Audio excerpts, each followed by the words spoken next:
Me voy a presentar muy rápidamente. Como ha dicho Ricardo, desde hace casi 3 años soy el responsable de desarrollo de negocio de hidrógeno en Iberdrola, pero en Iberdrola llevo trabajando 23 años, he estado en funciones muy distintas, empezando con ingeniería, luego estuve en temas de logística de combustibles, trading de combustibles, luego fui responsable del mercado eléctrico durante unos cuantos años y de la mesa de trading, responsable de aprovisionamiento de gas, luego pasé a ser responsable de grandes clientes y negociar PPAs, y desde hace 3 años estoy desarrollando toda la parte del hidrógeno verde.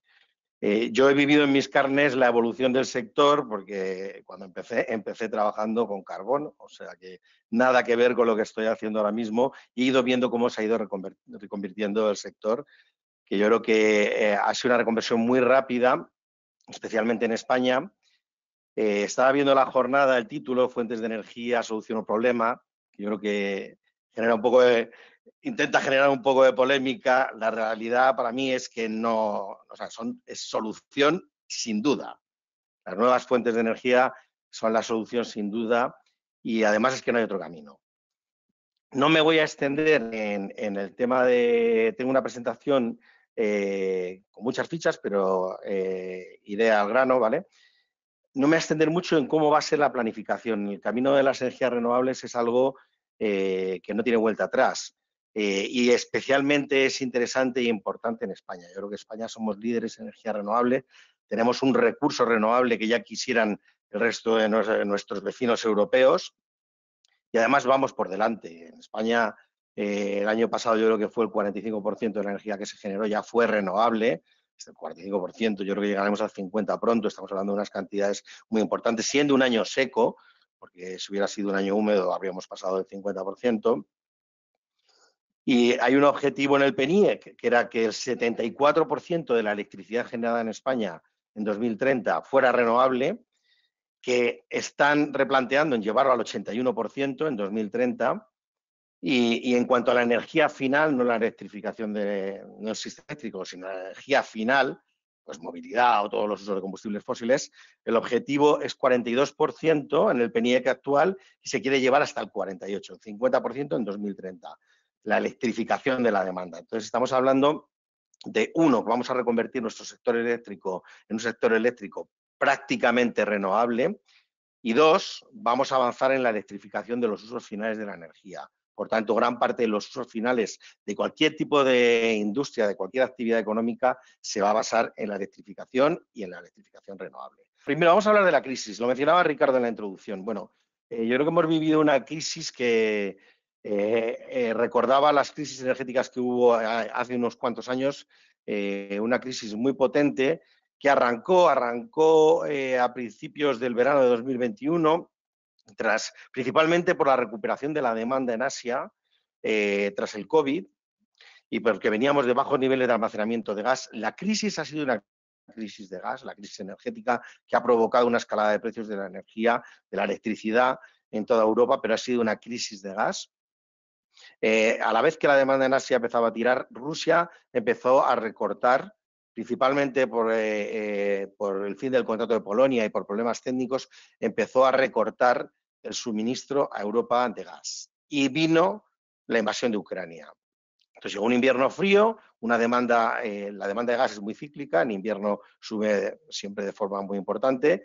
Vino un invierno frío, sin almacenamientos, con Asia tirando y con Rusia recortando. Como veis en este gráfico, hay países en Centro Europa donde Rusia representa el 70, el 80% del suministro de gas. Principalmente Alemania y Países Bajos, pero también Hungría, Rumanía, Polonia. Entonces, el recorte tan fuerte que hubo, primero, desde el lado de Rusia, y segundo, con el recorte que le hicimos en la Unión Europea cuando dejamos de comprar gas ruso, provocó una escalada de precios del gas natural, que estaba en niveles del entorno de 25 o 30 euros megavatio hora y llegó a estar por encima de 300, ¿no? Entonces, esta subida del precio del gas arrastró a todos los mercados eléctricos en Europa. Como podéis ver, los precios de la electricidad llegaron en algunos países, en el Reino Unido y en Alemania y en Italia, hasta 700 euros megavatio hora. En España llegamos a niveles del entorno de 200 euros megavatio hora, no pasamos a esos niveles, pues porque ocurren varias cosas. Uno, España tiene mucha energía renovable en nuestro portfolio. Dos, España tiene una infraestructura de GNL muy importante. Tenemos 7 plantas de regasificación y el gas ruso para nosotros es muy despreciable, con lo cual la crisis del gas ruso no nos afectaba directamente. Lo que sí nos afectaba era la subida de precios en el mercado global que generó la crisis. Pero tenemos esa infraestructura y el tubo de Argelia, con lo cual los precios del gas, aunque subieron, que aquí veis los precios del gas en España, que llegaron hasta 120 euros megavatio hora, no se fueron a 200 como ocurrió en el resto de Europa. Y luego se implementaron medidas, el cap que se puso en el precio de la electricidad, que mantuvo el precio de la electricidad en niveles muy altos comparados con el histórico, pero que desde luego no llegaron a los niveles de 700 que hubo en el resto de Europa, ¿no? Como veis, hubo una segunda crisis que afectó ya a Europa y los precios siguen inflando. Estamos de nuevo todos los mercados europeos de una forma mucho más alineada en el nivel de precio, pero aún así en el entorno de 100 euros megavatio hora. ¿Y dónde estamos ahora? Bueno, pues la crisis del gas ha desaparecido. El gas es un recurso limitado, Europa tiene la infraestructura que tiene, es un mercado global y cualquier crisis que haya en un sitio nos afecta a todos, ¿no? Los almacenes, el invierno que viene no pinta mal. Entonces, están altos, pero es verdad que la demanda de Asia, tras la segunda ola del COVID, vuelve a mostrar recuperación, ¿no? Entonces, hay razones para pensar que los precios se pueden ir para arriba, principalmente la de recuperar que venga un invierno súper frío, pero también hay razones para que los precios del gas vayan a ir para abajo. Con lo cual, hay una tendencia bajista en los precios del gas, pero no sabemos lo que va a ocurrir. Entonces, de nuevo, a la circunstancia, Europa tiene una dependencia energética muy importante, España también. En España, en el sector eléctrico, tenemos muchas renovables, pero no tenemos combustibles fósiles. En el sector energético somos un país muy dependiente, por tanto, las renovables limitan el impacto de los precios del gas en los precios de la electricidad, limitan el impacto en general de los precios de la energía de los combustibles fósiles. Por tanto, cuando hablamos de que si las renovables son solución, y también son reto, porque tiene la incertidumbre asociada a que su funcionamiento, pues, tenemos un sistema eléctrico muy robusto, tenemos mucha hidráulica y podemos permitir la generación de renovables. Entonces, las energías renovables han venido para quedarse y son la clave de la transición energética. La transición energética tenía un camino que se basaba en la reducción de las emisiones de la transición energética. Como veis aquí, el modelo de producción para hacer una mayor sostenibilidad, pues tiene ventajas claras desde el punto de vista medioambiental, reducción de emisiones, disminución del efecto invernadero, el uso de energías renovables, mejora de la calidad del aire, beneficios sociales, mejoras en la salud de las personas, mayor conciencia, usos hídricos más optimizados, empleos verdes. Entonces, tiene una serie de ventajas claras por sí misma desde el punto de vista medioambiental, social, y estaba en camino, sobre todo, con el objetivo de la reducción del CO2. Se ha hecho mucho más importante con el objetivo que siempre estaba ahí, aunque no se contaba, que es el objetivo de la autonomía energética. O sea, las renovables tienen la ventaja de que son energías que producimos con recursos. España tiene un montón de recursos renovables y sol, tenemos mucho sol, pero tenemos una geografía que hace que tengamos mucho viento. Entonces, todo lo que podamos poder producir con nuestra propia energía, pues significa que importaremos menos energía y que tendremos más estabilidad. Eso en Europa siempre ha estado detrás de las políticas medioambientales. Somos líderes en políticas medioambientales, pero es que también Europa es un continente, es un país, digamos, es un país de países que no tiene recursos fósiles. Casi todo lo importamos. Hay algo en Noruega, en Inglaterra, pero casi todo lo importamos. Entonces, las renovables no es solo un tema de reducir la huella de carbono, de cambio climático, es también un tema de autonomía energética y eso es muy importante. Por eso digo que las renovables han venido y se van a quedar. Y el sistema eléctrico en España será el 74, será el 75, llegaremos al 80 en 2030, pero va a ser un sistema eléctrico renovable. Y va a ser renovable en las dos vertientes que os decía.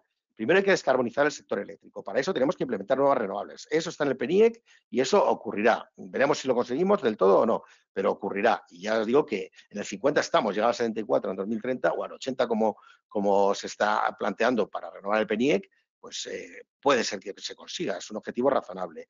Hay que meter muchas renovables. Hay que meter redes inteligentes, porque las renovables, pues la solar solo es durante el día, la eólica es cuando es, y bueno, tenemos almacenamiento, tenemos bombeos, tendremos baterías, hay que meter redes inteligentes porque digamos que la estructura del sistema eléctrico cambia, ya no se genera en grandes puntos de suministro como eran las plantas de carbón o las plantas de gas o las plantas nucleares, sino que se genera de forma muy dispersa, pero afortunadamente en España tenemos una red eléctrica bastante mallada. Y luego hay que meter almacenamiento. Para poder almacenar la energía renovable, pues almacenar la energía del sol y consumirla por la noche, digamos, de forma resumida, ¿no? Que es un tema mucho más complejo. Y luego hay que ahondar en la descarbonización de los usos finales, eso es la electrificación. Y no lo digo porque trabaje en una empresa eléctrica, es que la electrificación es el camino de la descarbonización de los usos finales. Y eso también está en los objetivos de la Unión Europea y en el PNIEC, como os decía, queremos que en España tengamos un 48% de los usos finales electrificados. Tendremos un sistema eléctrico renovable y tendremos electrificación de la demanda. Entonces, yo aquí, más que hablaros de cómo va a ser la nueva energía, el nuevo sistema eléctrico, lo que quería hablaros de algo muy específico, cómo podemos electrificar nuestros usos finales de la energía, que en gran parte, en todos nuestros sectores, en toda la industria, dependen de los combustibles fósiles. Esto lo he sacado de un informe porque yo no soy experto en vuestro sector, ¿no? Pero el tema de la sostenibilidad, eso lo que sabéis vosotros mejor. El sector agroalimentario no es una oportunidad, sino es un deber y una necesidad. Además, España está en la cabeza de los productos ecológicos, ¿no? Entonces, yo creo que el sector agroalimentario está introduciendo medidas en las prácticas agrícolas más sostenibles, que de eso sabéis vosotros mucho más, que preserven la biodiversidad del suelo, que impidan su degradación, que aprovechen los recursos hídricos, pero también están buscando soluciones para tener modelos empresariales más sostenibles como empresas, ¿no? Y ahí es donde entran las soluciones que se pueden dar desde el lado de la electrificación de la demanda, el autoabastecimiento energético y las energías renovables libres de emisiones, que es de lo que yo os voy a hablar, ¿no? Entonces, hay un portfolio de soluciones para descarbonizar los usos finales de la energía. Perdón. Y aquí hay soluciones para los distintos usos, depende del sector. Nosotros trabajamos con muchas industrias, estamos trabajando sobre todo hasta ahora con la industria pesada, con grandes fábricas, nos sentamos con ellos y decimos, vamos a ver, ¿para qué utilizas energía aquí? Oye, pues yo utilizo aquí, produzco vapor de agua aquí utilizo agua caliente sanitaria, aquí tengo movilidad, aquí utilizo combustible para mover mis camiones, mis tractores, mis palas, lo que sea, ¿no? Y consumo no sé cuánta energía eléctrica, ¿no? Entonces, nosotros nos sentamos y decimos, vamos a ver qué solución te podemos dar para cada uno de esos usos. Y las soluciones son distintas. Muchísimas empresas están abordando la solución más fácil, que es pasar el suministro eléctrico de un suministro pues, indexado al precio del pool o de un suministro de 2 años, de 3 años, de 1 año, pues a un suministro de largo plazo basado en energía renovable, lo que se llaman PPAs. Y eso es muy interesante. Los PPAs no se basan en el precio de la energía del mercado, los PPAs se basan en los costes de desarrollo de la energía renovable. Por tanto, están bastante por debajo del nivel del precio del mercado actual. Es verdad que tú cierras un precio, cierras un contrato a largo plazo y vas a tener ese precio durante un montón de años. Entonces, estás hablando de estabilidad. Estás hablando de autonomía, estás hablando de reducir huella de carbono o de estabilidad. No estás hablando de oportunidad de precio. No vas a tener a lo mejor el precio más bajo, el precio del mercado se puede hundir, pero vas a tener un precio garantizado durante 10 años y renovable, ¿no? Entonces, es una forma de que ya las empresas, es el primer paso, avancen en reducir su huella de carbono. Ahora vamos a pasar muy rápidamente por todas estas soluciones, pero lo que quiero decir es que en todos los sectores los combustibles fósiles están en un montón de usos, ¿no? Para darnos calor, para mover nuestra maquinaria, para distintos usos logísticos, para mover la maquinaria de mi fábrica, ¿no? Entonces, todos esos usos se pueden reemplazar electrificando la demanda, ¿no? Y hay distintas soluciones para cada uno de esos usos. Permitirme un tip comercial, bueno, pues nosotros en Iberdrola lo que hacemos es sentarnos con nuestros clientes y ver esos usos, ¿no? Y decir, mira, os hago una propuesta integral para tener un plan de descarbonización.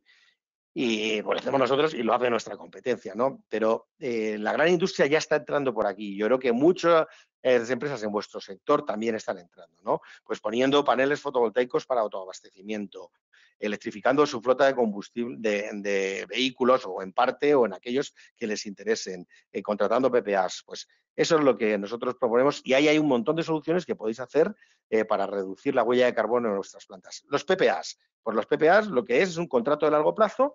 Tú puedes comprar un PPA as generated, o sea, Jorge, perdona. perdón, sí, voy muy rápido, me queda poco tiempo, ¿no? No. Ah, Porque a lo mejor no todo el mundo está particularizado con las siglas PPA, PNIEC, todo esto, sí, por si perdón, puedes el explicar. PNIEC, tienes toda la razón. El PNIEC es el Plan Nacional de Energía y Clima, que es el compromiso de España ante la Unión Europea de cómo se va a ir creciendo en energías renovables, ¿vale? Entonces, cuando yo hablaba de PNIEC, es el plan de España para la implementación de las energías renovables y para la electrificación de los usos finales de la demanda. Un PPA son las siglas en inglés, Power Purchase Agreement, es un contrato de largo plazo de suministro de energía renovable. Entonces, es el camino más rápido para empezar a reducir tu huella de carbono. Tú dices, yo tengo un contrato de suministro, yo consumo con esta curva, pues como mi fábrica consuma, y yo firmo con quien sea un contrato de largo plazo. Entonces, yo tengo una parte de mi suministro eléctrico que será ya proveniente de este parque eólico que está en no sé dónde y que además le puedo poner mi nombre, como hemos hecho, por ejemplo, nosotros con Heineken. Este es el parque Heineken Iberrola y toda la energía que ese parque se genere será energía para el consumo de las fábricas de este cliente. Entonces, dejarás de consumir de la red una cantidad de energía. Estás diciendo que reduces de repente tu huella de carbono, porque sabéis en vuestra factura de la luz que viene la huella de carbono que tiene vuestro suministro, pues si reemplazas un 50% de suministro, pues un 50% de huella de carbono que estás reduciendo. Y tendrás una parte de tu contrato pagando el precio del mercado eléctrico y otra parte que lo tendrás fijo todos los años. Si el precio de la electricidad sube, pues no te afectará tanto. Si baja, no te verás tan beneficiado, pero tendrás más estabilidad en tus costes de energía y reducirás tu huella de carbono. Esta es una solución y si miráis, buscáis PPAs en Google, veréis 8.000 millones de PPAs que han firmado un montón de empresas. Aquí os pongo algunas empresas con las que Iberrola ha firmado para que tengáis un ejemplo, ¿no? Los PPAs se desarrollan en todo el mundo y es también una palanca para que empresas como nosotros podamos desarrollar energía renovable. Yo firmo con Heineken, con PepsiCo o con Bayer un contrato de largo plazo y gracias a ese contrato yo puedo desarrollar un parque eólico que además pues tendremos un co-branding, no tendremos lo que sea y ellos podrán reducir su huella de carbono y añadir estabilidad a sus costes de la energía, ¿vale? Podrías cubrir todo o puedes cubrir una parte, eso ya va dependiendo de lo que quieras ir haciendo, ¿no? Luego está el autoconsumo. Voy a ir un poco rápido porque hay poco tiempo y luego, después del debate, pues si me queréis hacer alguna pregunta o al final os dejo mi correo también, me podéis preguntar lo que queráis. Pues el autoconsumo es instalar placas fotovoltaicas cerca de tu punto de suministro, behind the meter, que se dice, detrás del punto de suministro. Eso quiere decir que no vas a pagar los peajes. Si tú miras tu factura de luz, los peajes y los cargos representan aproximadamente el 40% de la factura. Bueno, depende de cómo te conectes, a qué tensión, ¿no? Pero toda la energía que tú generes te la consumes tú directamente. Esto es como poner paneles en casa, pero poniéndolo en tu fábrica. Esto probablemente muchos de vosotros ya lo tenéis, ¿no? Y tiene ventajas claras desde el punto de vista económico y de nuevo vuelves a tener una reducción de las emisiones asociadas y en tu informe de sostenibilidad anual pues reducirás tu huella de carbono y podrás ir tendiendo no sé, es que claro, aquí cada sector va evolucionando de una manera, pero que el producto final se haya producido, valga la redundancia, con energía renovable, puede darle un valor adicional. Y eso cada sector lo va valorando e implementando de una manera, ¿no? Pero tener productos verdes o productos sostenibles tiene un valor claramente y la energía forma parte del valor adicional que se le puede añadir a esos productos. El tema de movilidad eléctrica, no me meto, pero puedes poner soluciones de movilidad eléctrica para tu flota de vehículos, para tus furgonetas, los camiones. Ayer tuvimos aquí una presentación con Disfrimur, que que ha presentado unos camiones eléctricos, que hemos llegado a un contrato con ellos, vamos a instalarles un sistema de recarga para flotas. El hidrógeno es también una solución para la movilidad pesada, muy importante, porque permite más autonomía, y para tractores, para equipamiento, para grandes volquetes mineros. Se está pensando en el hidrógeno como la solución de movilidad, pero la solución eléctrica está para otros usos, ¿no? Entonces, como os decía, nosotros nos sentaremos con vosotros, o cualquier empresa, y dirá, oye, mira, yo tengo una flota de camiones, de tractores, de no sé qué, de no sé cuántos, ¿cómo puedo descarbonizar esto y cuáles son las mejores soluciones? Que no tienen por qué ser unas. Por eso digo que esto no es una solución o un problema. Problema no es una solución, pero hay que verlo, porque también es un reto, desde luego. La electrificación del calor, pues si tú tienes calor, vapor en tu proceso, o tienes agua caliente, pues puedes instalar bombas de calor, puedes tener unas redes de calor, puedes tener aerotermia, hay soluciones, puedes tener calderas eléctricas, hay un montón de soluciones según el sector y el nivel de temperatura que necesitas en tu proceso. Puedes tener hidrógeno para procesos de muy alta temperatura, quemar hidrógeno, que no emite CO2. Hay un montón de soluciones, puedes tener la biomasa también, puedes tener biometano, aunque son cantidades más limitadas. Puedes tener un montón de soluciones para reducir la huella de carbono y reducir la dependencia energética de tus combustibles fósiles a través de la electrificación. El hidrógeno verde, que es a lo que yo me dedico ahora, me podría tirar un montón de rato hablando con esto, pero el hidrógeno verde entra allí donde la electrificación no es la mejor solución. Entonces, principalmente ahora estamos hablando de la industria pesada, la industria de los fertilizantes, y la industria del refino, la industria del acero, y del transporte pesado, ¿no? El transporte pesado, pues ya sean trenes, tractores, camiones, autobuses, barcos, ese tipo de o necesidades de uso de movilidad muy intensivas, pues puertos, centros logísticos donde la maquinaria no para, ¿no? El hidrógeno, a pesar de que es más caro porque es menos eficiente que la electrificación, tiene la ventaja de la autonomía, ¿no? Y se está planteando para soluciones. No voy a entrar. Iberdrola, yo creo que quiero dejarme un poco de publicidad. Somos líderes claramente en hidrógeno verde. Somos los únicos que tenemos dos plantas, dos grandes plantas, una en Barcelona, donde cada día cargamos 8 autobuses, para comprar 32 más, el Ayuntamiento de Barcelona, donde le recargamos todos los días autobuses que ya están en Barcelona, autobuses de hidrógeno, ya están funcionando desde hace un año. Y la planta que tenemos con Fertiberia, que es una planta pequeñita de 20 megas, que es la más grande de Europa, y que descarboniza solo el 5% de la producción de fertilizantes nitrogenados de Fertiberia, pero que tenemos un plan con ellos para descarbonizar toda su producción, tanto en Portullano como en Palos. Probablemente habéis oído hablar de los fertilizantes nitrogenados verdes. Los producen con el hidrógeno verde que les estamos suministrando nosotros. Producen amoníaco verde y nitrato amónico verde, y ellos ya han llegado a acuerdos. Yo he visto publicados con Heineken y con PepsiCo para suministrarles fertilizantes producidos sin huella de carbono, que son estos, los que están produciendo con el hidrógeno que les suministramos nosotros. Y luego nosotros ofrecemos soluciones, todo el mundo también, para poder hacer un diagnóstico previo y calcular la huella de carbono que está reduciendo, que esto es muy importante, ¿no? Y poder ver, poder certificar que tu producto final es descarbonizado en tal medida, o que está reduciendo tu huella de carbono en tal medida, ¿no? Todo el tema de la trazabilidad es muy importante. Como veo que ya he llegado al tiempo y me gusta respetarlo, os he puesto aquí algunos ejemplos. Este es un ejemplo, con Marqués de Riscal. Con Marqués de Riscal nosotros nos sentamos hace ya un tiempo y hemos trabajado en distintas soluciones, lo que os decía. Nos hemos sentado y hemos dicho, a ver, ¿qué fuentes de emisión de CO2 tú tienes? ¿Cómo podemos dar estabilidad a los precios de tu energía?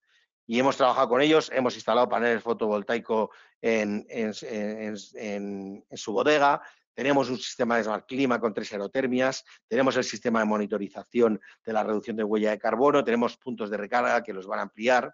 Ellos ya están reduciendo 3.200 toneladas de CO2, que van a reducir en los próximos años, y que probablemente lo reportarán y probablemente lo traspasarán en su producto final, y tendrán un producto final descarbonizado que tendrá un valor adicional, ¿no? Y seguro que tiene un cliente, una clientela nicho, porque ya lo han valorado ellos, ¿no? Entonces, esto lo hemos hecho, por ejemplo, con Marqués de Riscal. He intentado buscar ejemplos, porque tenemos muchos ejemplos de la industria, pero bueno, que tengan un poco más de relación con vosotros en el mercado de la paz, que no tiene nada que ver, pero que igual, ¿no? Ellos han dicho, oye, vamos a poner productos Smart, vamos a firmar un PPA con vosotros, vamos a poner paneles fotovoltaicos, vamos a poner puntos de recarga, vamos a ofrecer a nuestros clientes la posibilidad de cargar en nuestras instalaciones.